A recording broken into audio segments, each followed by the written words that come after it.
Hi, welcome back to my adoption journey, A Beautiful Mess. I'm Heidi Russo and continuing to talk about my journey through adoption.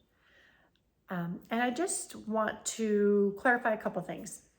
This is not scripted, so as I go along, I don't want it to be scripted. I want it to be real and how I remember things and what I've been through. I don't want it to feel like I'm reading something or scripting it, or because that doesn't seem real to me. So I'm not doing that. Also, I've had some great people reach out to me who are sharing and kind enough to share with me how they're receiving some things that I've shared along my journey. So I want to clear up that my friends in high school, Dawn and the other girls that I hung out with, they did not introduce me to drinking. I didn't just start drinking because I was hanging out with them. I had done it before with other friends throughout my high school years, off and on. So I just want to make that clear. They weren't a bad influence on me. It was my choice. So moving forward, we had arrived at Jeff's house, Colin's biological father, who I'm going to call Jeff. Obviously, that's not his name. But we had all gone into his home and we were just kind of hanging out, and he was very charming and charismatic and sucked you in, and seemed very kind, but he just had this way about him that was really endearing and charming. This way he talked, the way he moved, the way he acted, and I was very taken with that. And he was very taken with me. And like I said, I was 18, I was young. He was 28. I didn't know that. But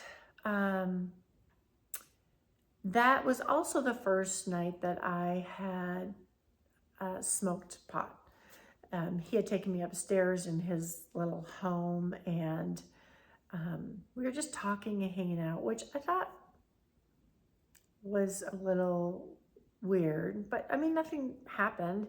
He was smoking a joint, I think, and asked if I wanted to try it. I hadn't, I did. And like I said, nothing happened. And then we went downstairs and, I think exchanged numbers or whatever. And so after that, he, would call, we'd hang out, we dated. But there was something that I felt along the way that wasn't right, I guess, if you will. Just my gut feeling that maybe he wasn't truthful all the time, or like I found out along the way that he said he played semi-pro football. I didn't really know what that meant. Like, I knew, there was high school football. I grew up a Packer fan, going to Packer games. I knew there was the NFL, but I didn't really know what semi-pro football really was. And he would go on these trips down to Florida and then come back. And he, would say it was a football thing, and I was like, I didn't know any different. Okay. And he had a group of friends, a couple girls who were just kind of always around him, but they weren't dating. They didn't seem to be dating. Had they dated in the past? I don't know. But he and I would go out, or we'd hang out at his house. I can say we didn't really go out to like dinners or it wasn't like a normal dating kind of thing, I guess, that I learned or experienced as I got older. But at that time, I was 18. I was like, okay, you want to hang at your house? Okay. And then we did go to, and I met him in around October of 1986. I think it was September, October in that time, because it was getting cooler. And around the holidays, he had invited me to some party at somebody's house that he knew. I can't remember if it was somebody he worked for. I don't really recall, but I remember a conversation with him, like I needed to dress up or have a nice dress to wear. And so, and it was a kind of like, well, do you have a nice dress? Or do you kind of that, like, just a little bit of that condescending tone to make you feel like, wow, like just a little off, like you're not, the way I see you is not good enough to have like a nice dress or something like that. It was just a weird feeling I had. And so I did happen to have a dress. And so we went to this party, and it was fun. Like any other party, I didn't know anybody there. None of my friends were with me. And obviously it was an older than me type of crowd, more around his age. I'm not sure if there were other people there that he played football with. I don't know. I do remember feeling, he made me feel very pretty that night. Like I felt good about myself. I felt like I looked good. I felt, although I was insecure and like, was this a good enough dress or that kind of thing that I think girls kind of typically feel if they're going on a date. But, we drank and had fun and went back to his place afterward. And that was the first time I really met any friends of his, other than these two girls who were always kind of around, outside of just my friends and my friends that knew some of his family. Anyhow, so we had dated, I would say September, I think it was September or October, until the springtime. But I never had him over to my family's, and it was never that kind of dating. There was always just something, I don't know, weird about it, that he always wanted me to come to his house, or he never really wanted to meet my family, which I just thought was a little odd as well. So, and along the way, conversations started to happen where we wouldn't be seeing each other as often. And there would be things like I was still working at this company where my uncle worked in Milwaukee, and I was living in this apartment with another girl who worked at the same company and just struggling to make it. And he would say things like, hey, would you pick up some groceries for me? And I would think, well, that's kind of odd. But sure, okay, I'll pick up a few things. And then that started to get a little more often, happen a little more often. And then when I questioned him on it, and obviously this is getting to a point where I'm not trusting him as much. Things are just not feeling quite right. And so I questioned him on it, and I will never forget this, what he said to me. There's a lot of things I don't forget that he said. But he said to me, you know, let me get this right. People who don't even know me as well as you do have done more for me than you have. And I was taken aback, but like, wow. So it made me feel again like, oh, so if I want to continue this with you, if I want you to see me in the light that I want you to see me in, I need to do this for you. I need to bring you things. I need to bring you groceries. I need to whatever. And I remember thinking, I was struggling at that time to even pay some of my bills. And not that I was, you try to be good with money, but you're 18, you're learning. And so I wasn't the best at it, but I did. I went and bought, he gave me a list, 2 steaks, 2 T-bone steaks. I won't forget that. And a whole list. And the grocery bill was like close to $200. And so my thought was, okay, he's going to make this nice dinner and we're going to have this nice dinner. Well, after I brought the groceries, he never called to have dinner or come over or anything. So I was like, that's odd. So I believe it was a weekend. I don't know. I'm going to guess it was a weekend. I drove over to his house and I walked up the front stairs and the curtains were open, like I could see in.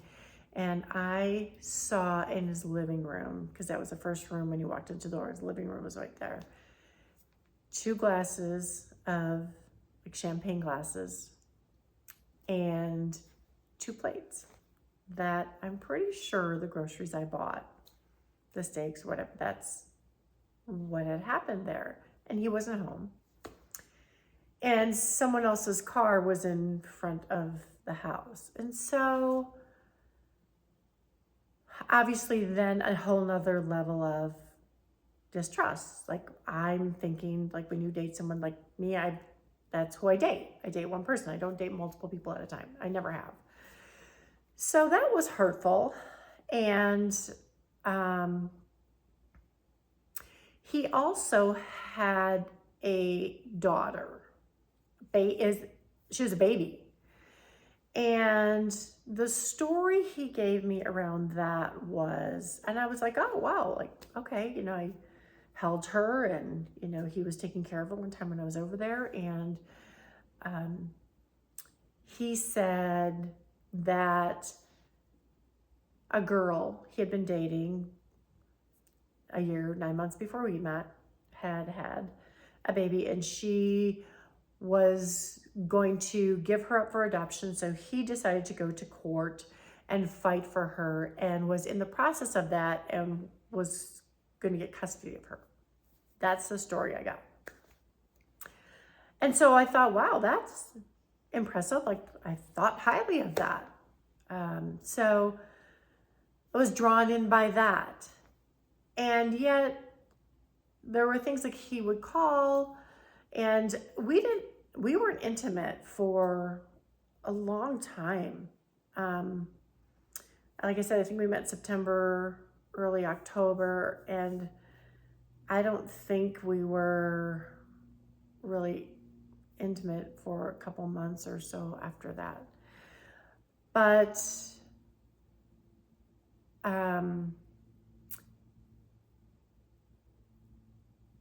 anyhow, so we obviously at some point we did have sex, and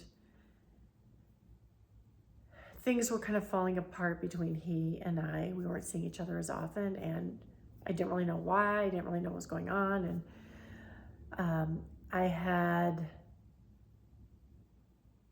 I was actually living downtown Milwaukee by the lake at that point, and had two other roommates. I think I had moved again. And so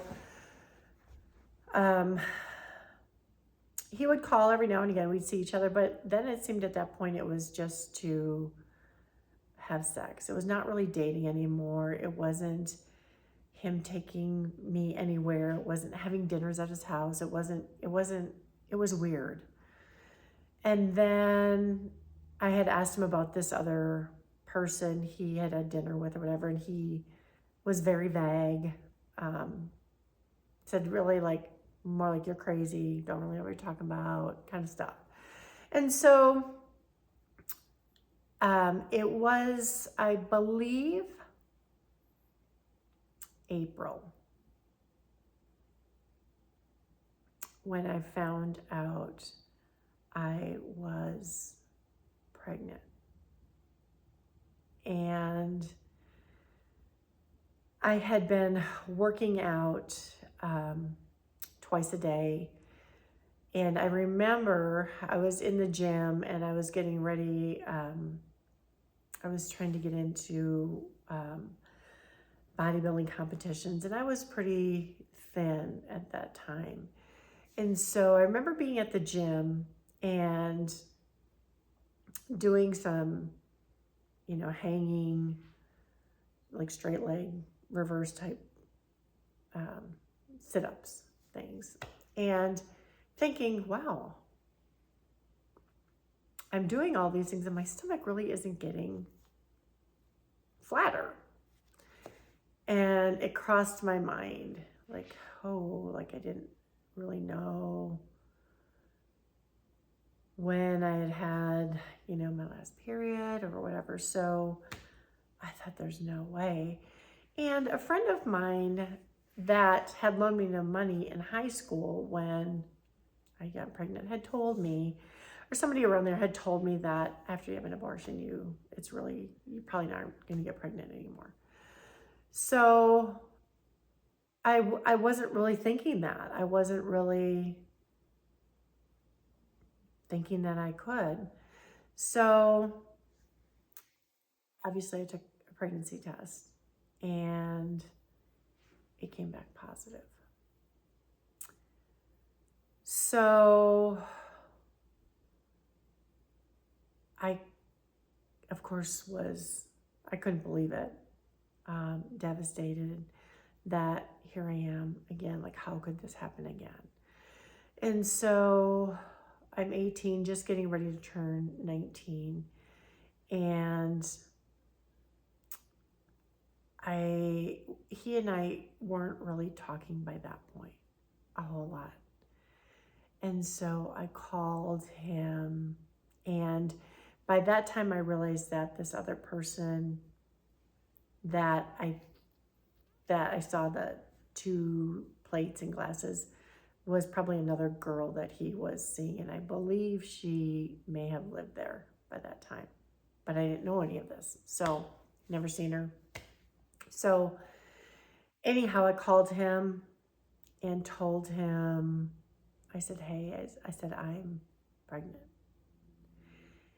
And his first words to me were, are you sure it's mine? And that just hit me, because I don't know what crowd he hung out in, but clearly it was one where you dated a lot of different people, or you slept with a lot of different people, and that's what he was used to, or whatever. But I was so taken aback by that. I was like, what are you saying? Like, of course, like, yes, of course. I haven't been with anybody else. You and I were dating. Like, I don't. And he was like, I don't believe it. I'm not going to have anything to do with you. I'm not going to have anything to do with this. I don't know what you're going to do, but I'm not going to have anything to do with it. essentially wash my hands. You're on your own. And so,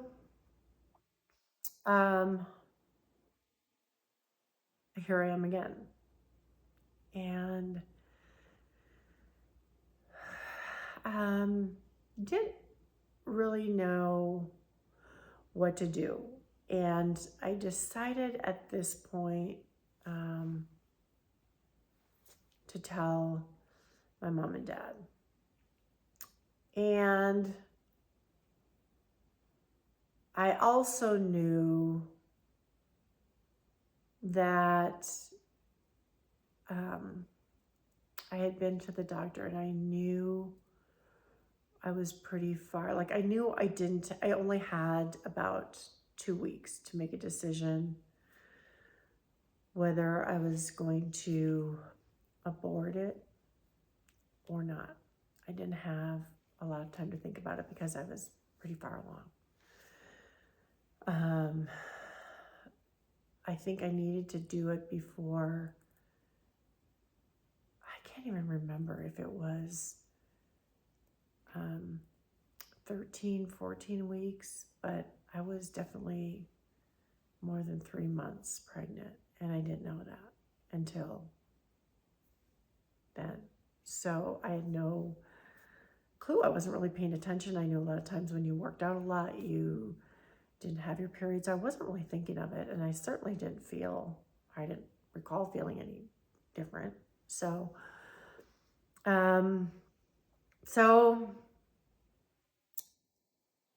I decided to tell my mom and dad, and stay tuned for that. I will talk about that and the journey from there moving forward, and how things kind of came to be moving forward from there.